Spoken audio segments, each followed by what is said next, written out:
Hello everybody, this is John Mark Johnson Jr. again. I'm the host of Reformed GGA, and I wanted to share my first thoughts on a recent purchase of mine. This right here is a Springfield Hellcat. This is a gun that I'm considering adding to my concealed carry rotation. I have not had the chance to shoot this thing yet, so this is just going to be first thoughts only, not for shots. But to kind of put this into perspective as to why I would even be considering something like this in the first place, I wanted to show you some of the previous guns that I have been working with in terms of concealed carry. So we're going to set this aside just for a couple of moments here while I show you my current concealed carry lineup. And by the way, all of these guns have been checked and cleared off of camera.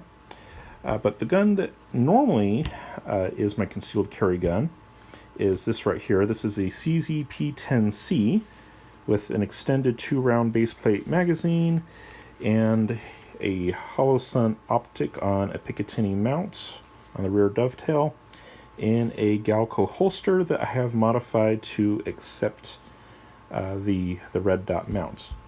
I like red dots on just about everything because as far as I'm concerned, they are a true night sight in that they work in terms of allowing you to properly orientate the gun in pretty much any lighting conditions. You might not be able to see the target in all lighting conditions, but the sights are not what are going to be the problem. It's going to be light on target that would be the problem at that point.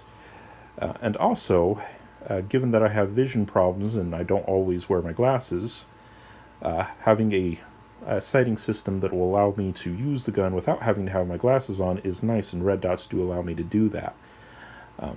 If I take off my glasses, I cannot see the open sights that these guns come with. The rear notch kind of blurs out, and the front notch definitely blurs out, and so the open sights become utterly unusable, but the red dot is still very much usable for me. So I like this thing. However, as you will notice, it is definitely a large gun, and of course this magazine is empty. The gun is of course clear, but in this profile, it is fairly large, and as long as I'm wearing, basically winter-type clothing, a cotton blend shirt and pair of jeans, maybe a light jacket, it actually conceals fairly well. And it is a big enough gun that I can get a good grip on it, even without the magazine in. And I happen to like the grip on this one. Some people think it's too aggressive, but I do like the grip on this one. It is a very pleasant shooter for me, and also manipulating the slide on it is very easy because it has very aggressive serrations that are on, when you would orientate the gun upward, they'd be on the vertical part of the slide, and makes manipulations very, very, very easy.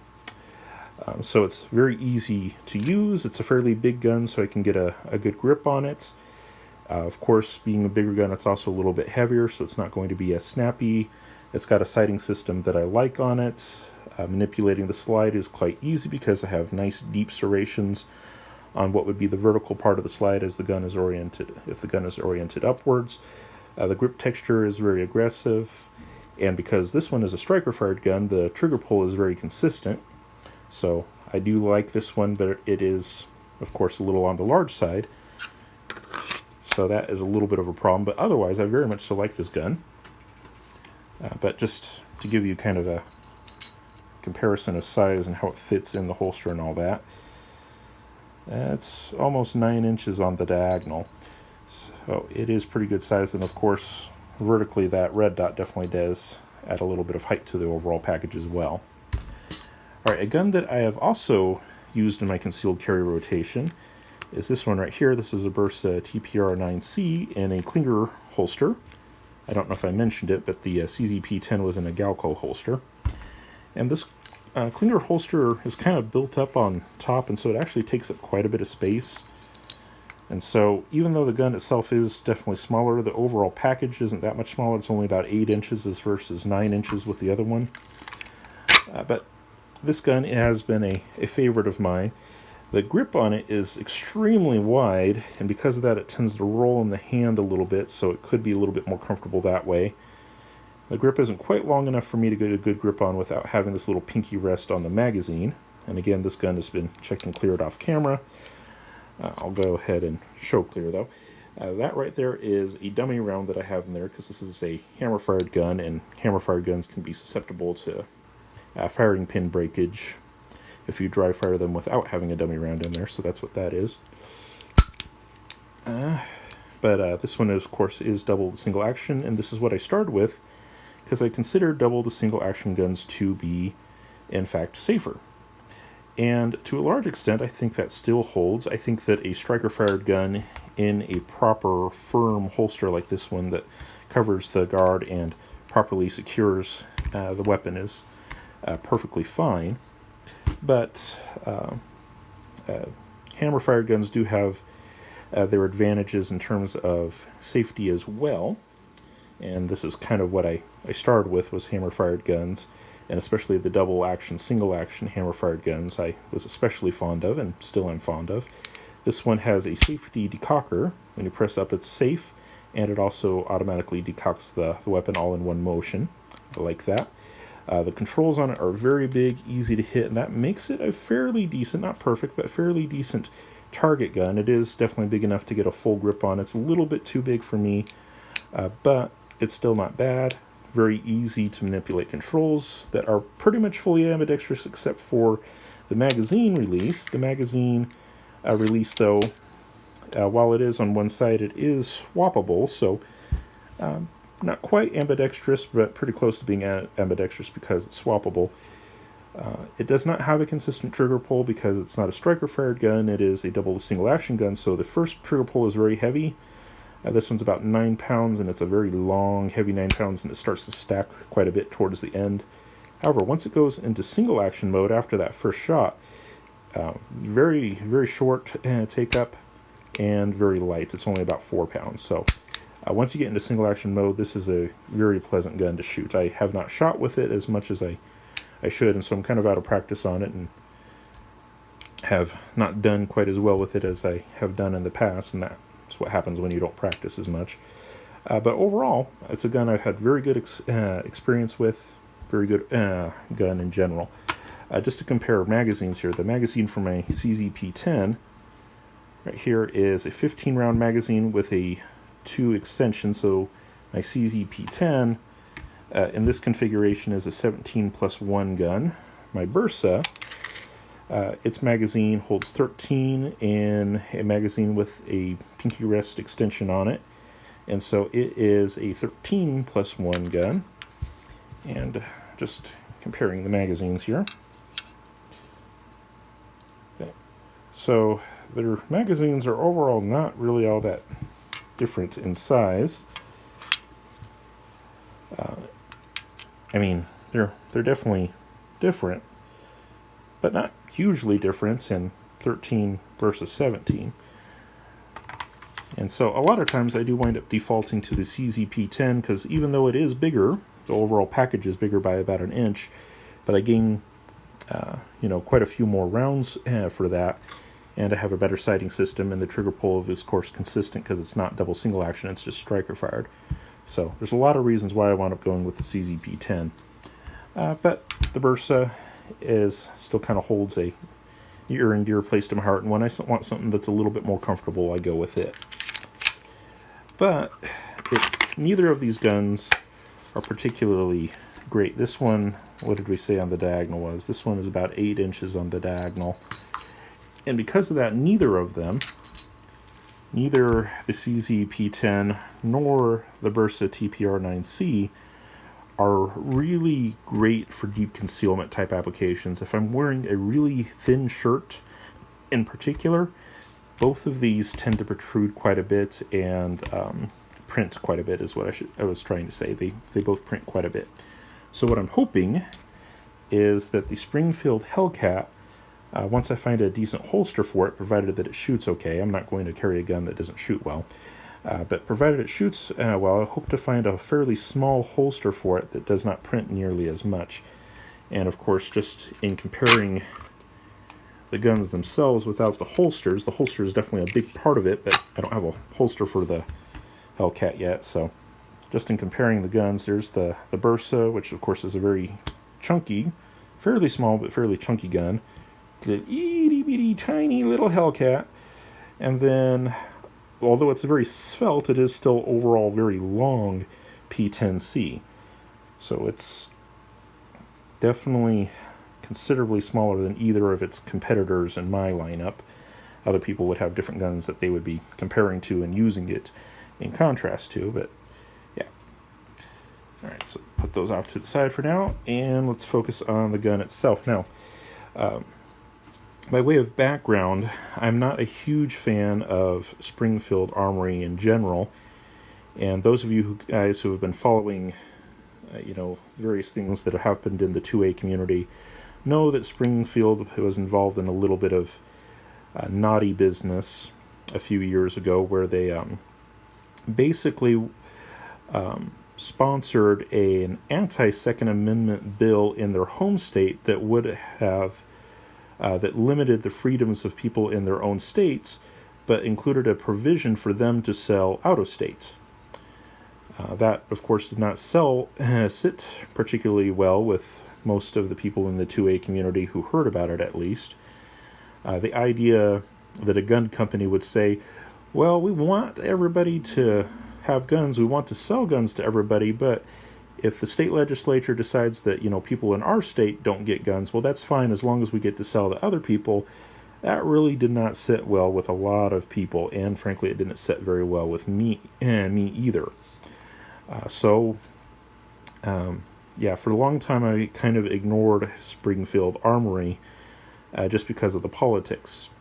Now, unfortunately, if you look into what Springfield Armory has done, turnabout fair play, you would have to look into what a lot of the other companies have done, and it turns out that pretty much no company has a completely clean record when it comes to how they treat people in general and issues with rights and those kinds of things. For example, Palmetto State Armory, which I've bought a lot of guns from recently, a lot of their manufactured guns, especially their AKs, they can be very, very weird when it comes to people who live in states that have certain restrictions. Palmetto State Armory might make guns that are actually technically legal in those states, but because there's, some little bit of a hint in the law that something might not be right, they just don't sell to them at all.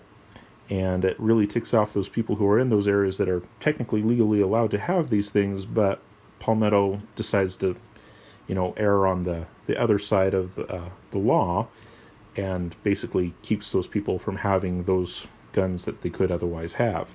And so, when you look through this with pretty much all of the companies out there, Colt has done its things where they've removed their rifles from the civilian market from time to time, and just various companies have done stuff like this. No company is clear, unfortunately, when it comes to these kinds of things.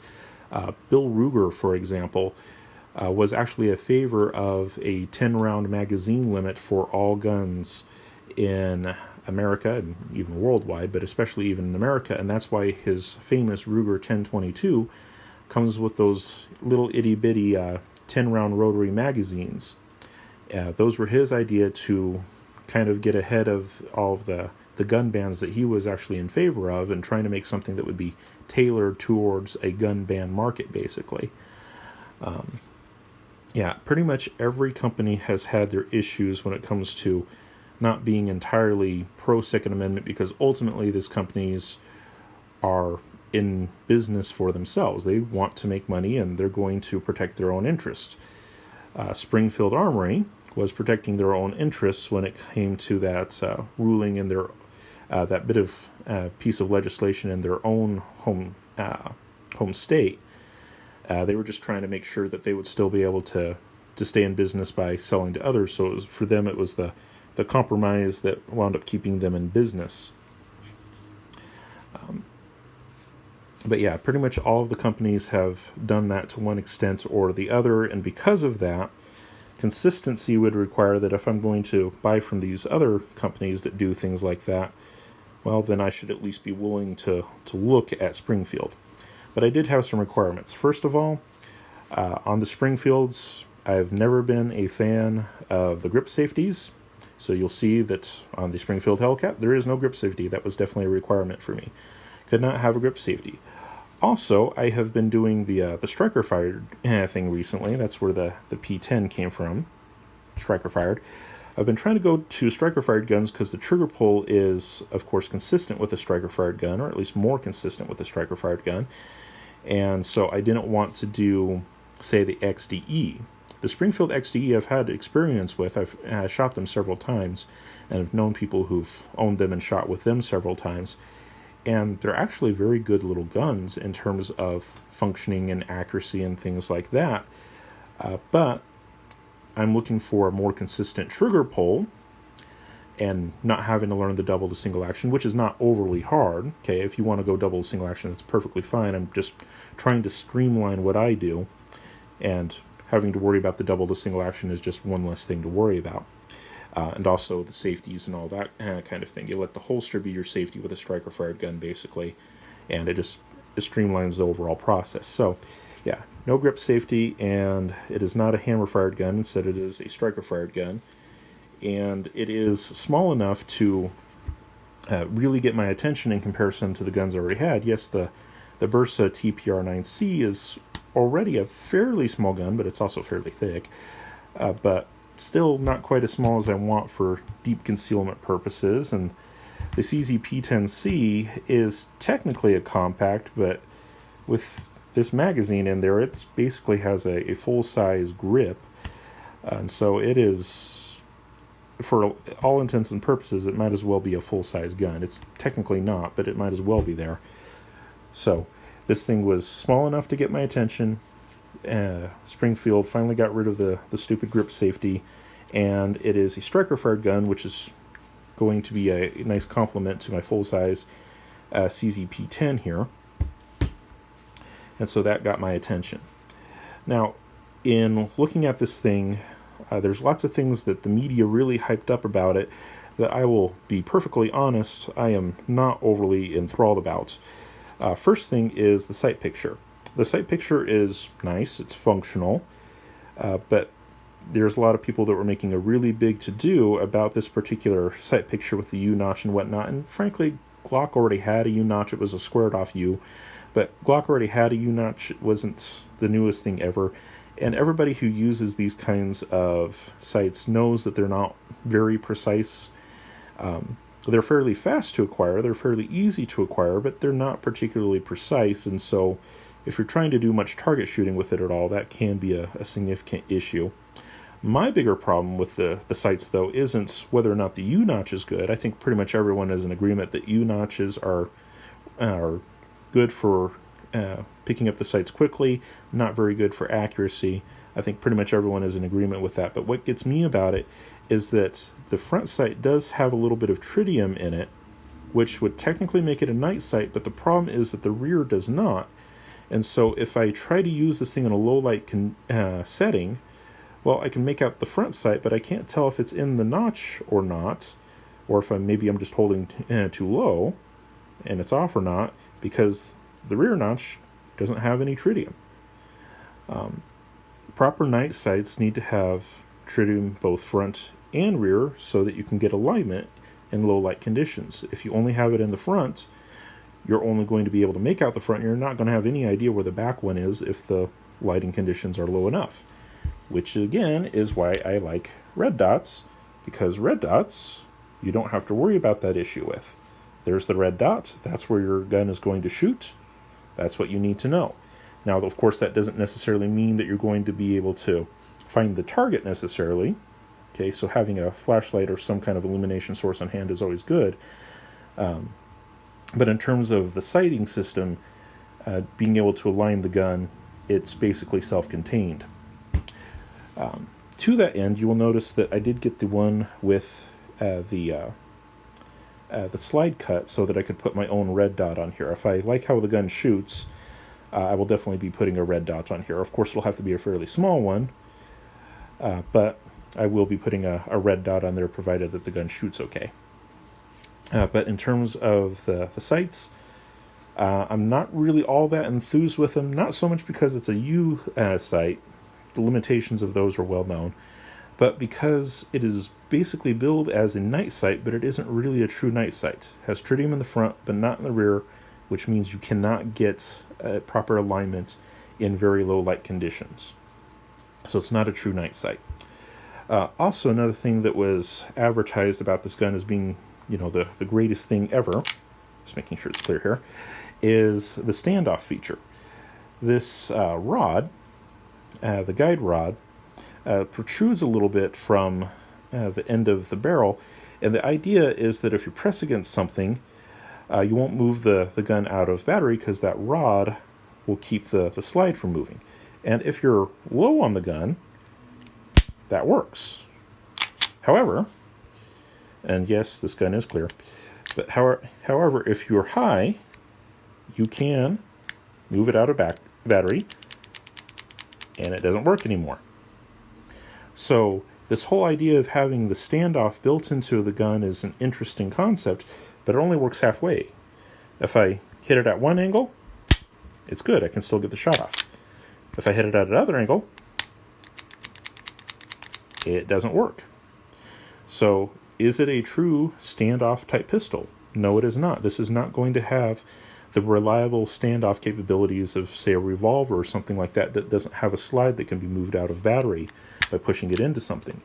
You can still push the slide out of battery, and it just depends on what angle you hit it at. One angle, perfectly fine. Other angle, not so good. So that, I think, is overbuild. That was, as far as I'm concerned, kind of lazy engineering on their part. We can build this extra feature by just extending the guide rod, but it doesn't really take care of the whole problem. It takes care of half of the problem. That way it's good, that way it's bad. Okay, so it takes care of half of the problem, but that doesn't solve the problem. So that is another advertised feature that I think was overplayed. Another is the grip texture. Springfield was doing all kinds of cool little infomercials and little graphics about the adaptive grip texture.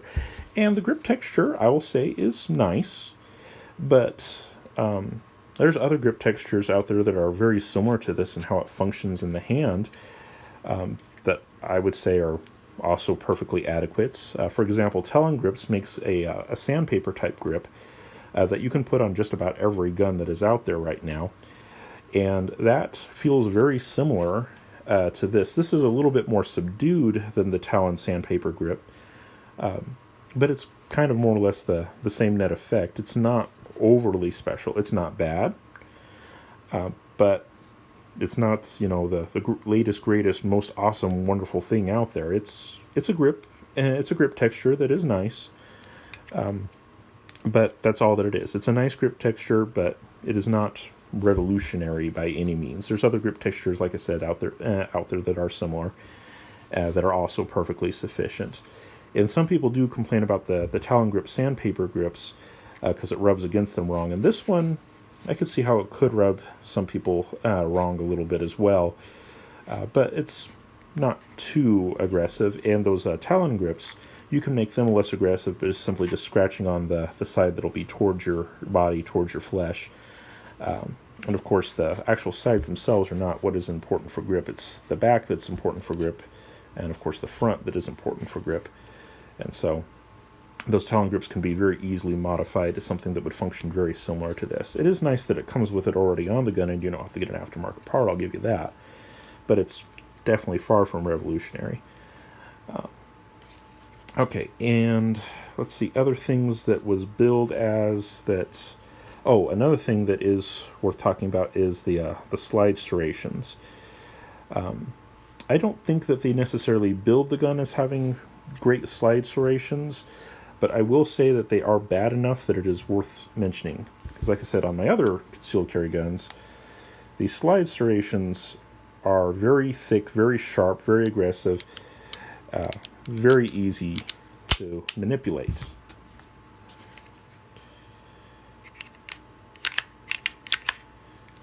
However, the Springfield slide serrations are not very deep at all.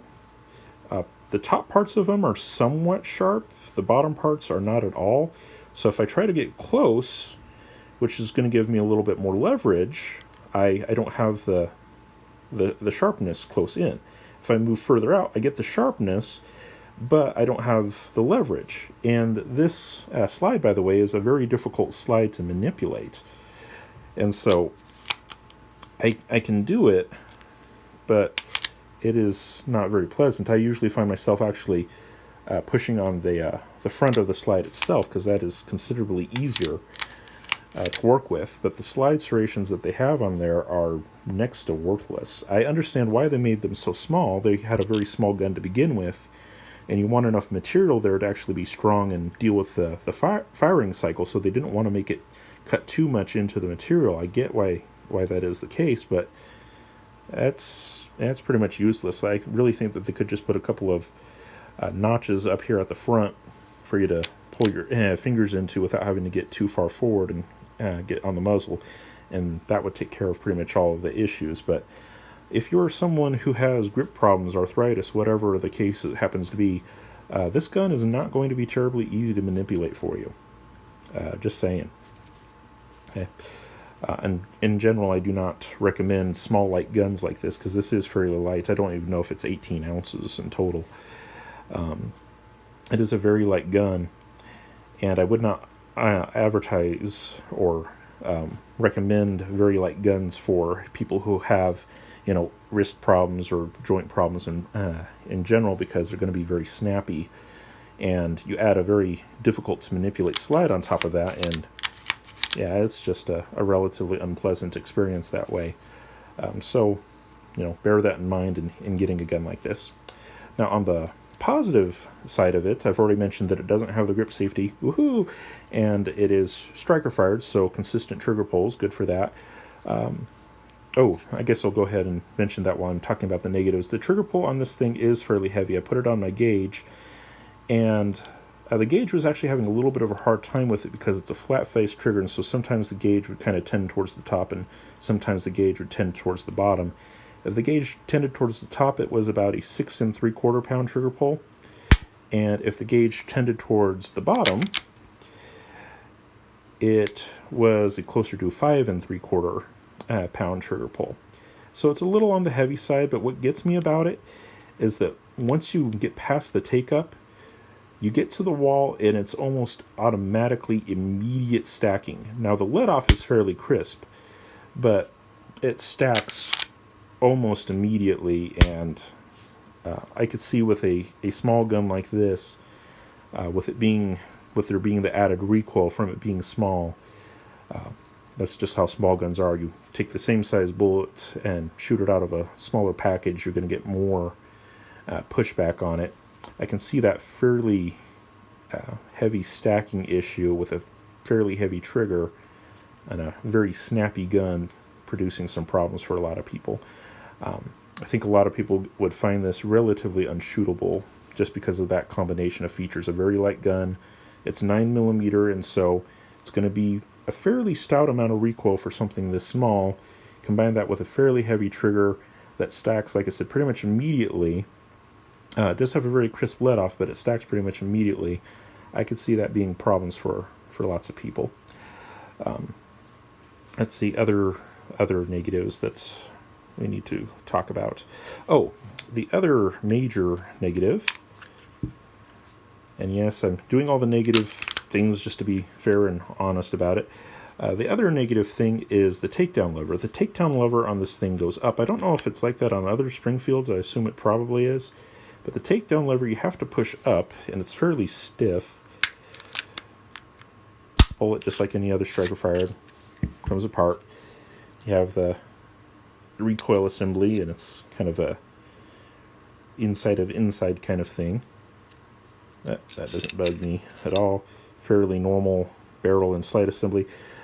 Just as a point of interest, the striker in here is actually loose when it's in the gun, and the head of the firing pin is actually triangular instead of actually circular. It's kind of an interesting design, but seems fairly robust. I don't think there'd be any major problems with it breaking or anything like that. Unlike some other micro 9mm that had some issues with their firing pins when it first came out. But that is the past, and so we'll leave the past in the past. All right, but as to my overall issues with this little takedown lever being up here, is it kind of gets in the way, because like I said, I have to manipulate the slide from the front end for it to be relatively easy. I can do it from the back, but it's easier up front. But to reassemble it, I have to put the slide back on and lock it back, and that little tab gets in the way of a forward manipulation. If it went down, like on the Bursa, its takedown lever goes down, and it stays out of the way of everything, which is nice. But the Hellcat, it has its upward, and so it kind of gets in the way at a few points. Is it a very big deal? No. And then you just release, oops, I forgot. Once you lock it back, then you need to push the lever back down into place, and then you can release it as normal. So that is another disadvantage as well. It's not a huge deal because it only happens when cleaning, and it's, you know, only at a certain couple of times, and mostly only if you're trying to manipulate it from the front end instead of the rear. And so it's not going to apply to everybody, but it is one of those things that seems like it would be simple enough. Instead of have it go up, just have it go down, like other manufacturers do, and then you avoid the issue entirely. But for some reason, Springfield decided not to do that. All right, but as to positives, oh, sorry, one more negative is the grip angle. The grip angle is fairly vertical compared to what I've gotten used to. I've gotten used to my CZP-10, and it just contours in the hand very well, and it slopes back quite a bit more. The Springfield, though, has a very shallow grip angle, and what that does is it lowers my wrist relative to the gun. So you can see basically more or less the bottom of the frame here is more or less in line with the center of my wrist. Well, that's going to be well below where the primary action is going to be happening. So I have a light gun firing 9mm, which already can be a little bit of a snappy round to begin with, but a light gun with a snappy round is going to be very snappy. And on top of that, I have a very low position for my wrist. That's just going to be kind of unpleasant to shoot. That's definitely going to require some very particular grip technique to make that work for a lot of people. I would strongly recommend that you look at the video that Masad Ayub did on the wedge grip, the wedge technique. For a gun like this that's kind of has an awkward angle and is very small and kind of snappy, that would definitely be something to look into. All right, so plenty of failure points, but let's also talk about the positives now. Biggest positive, I think, is this right here. This is a 13-round magazine. It does, of course, stick out of the bottom just a little bit, but that doesn't bug me too much because that's basically where the pinky goes. So technically, no, this is not a flush fit magazine, but it is basically the magazine for a full grip. And it is a 13-rounder. Compared to my Bursa, that is a 13-rounder. That is, of course, a good half an inch, or maybe even closer to 3/4 of an inch taller. So 13 rounds, 13 rounds. That is impressive.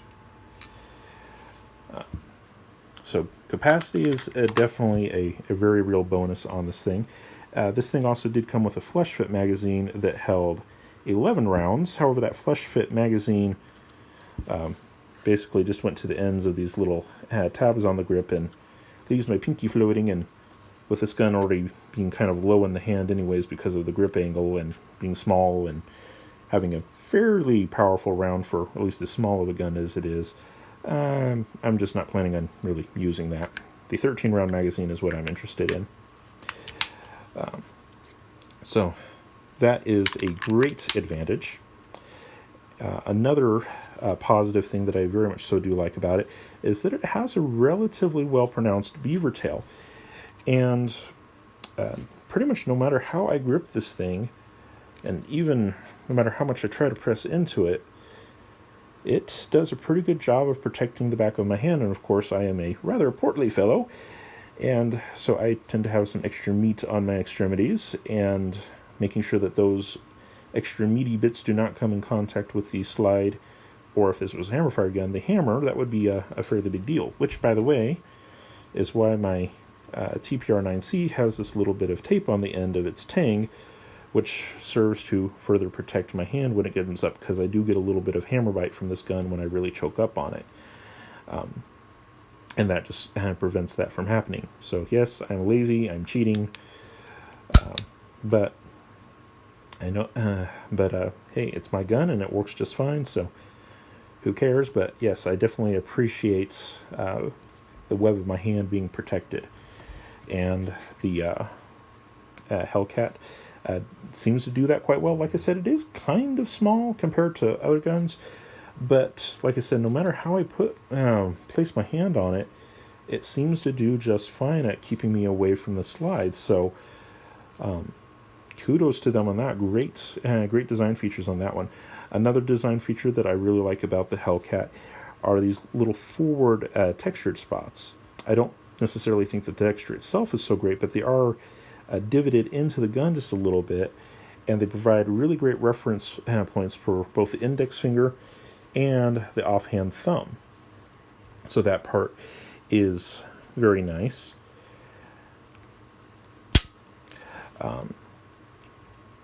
And then another thing that I've just found about Springfield guns in general, their handguns, is that even though they can be a little bit ungainly, I personally think that they look a little bit top-heavy.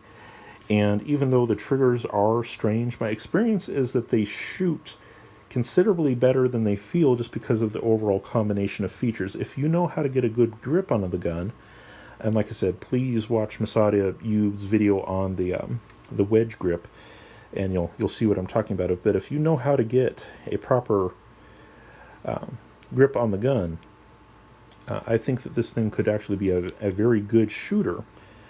But you'll definitely have to prepare for it. But my experience with the Springfield guns is that they do shoot a lot better than they look.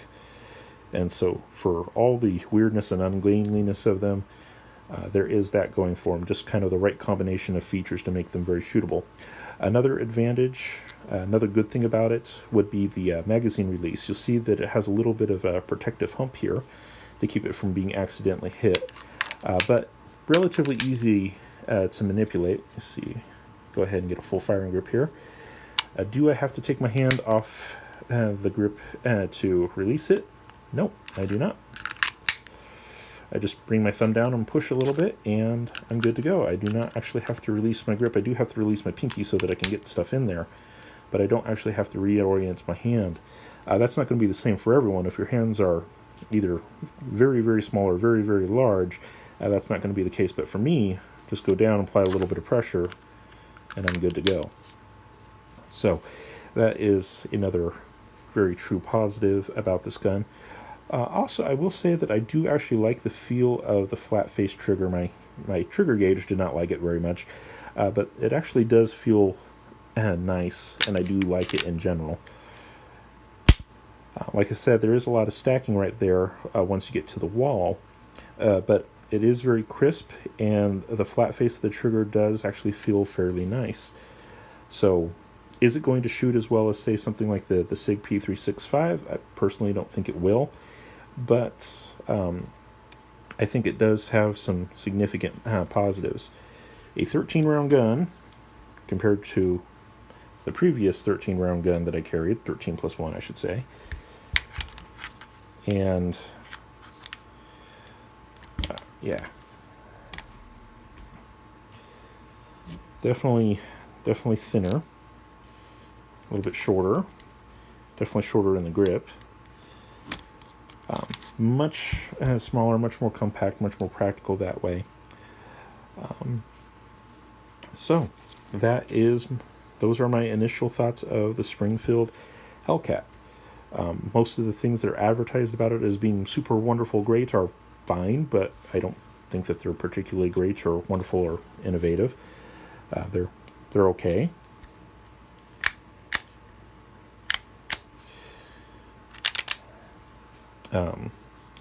Really like the 13-round magazine, and something that fits flush with my hand, not flush with the grip, but flush with my hand.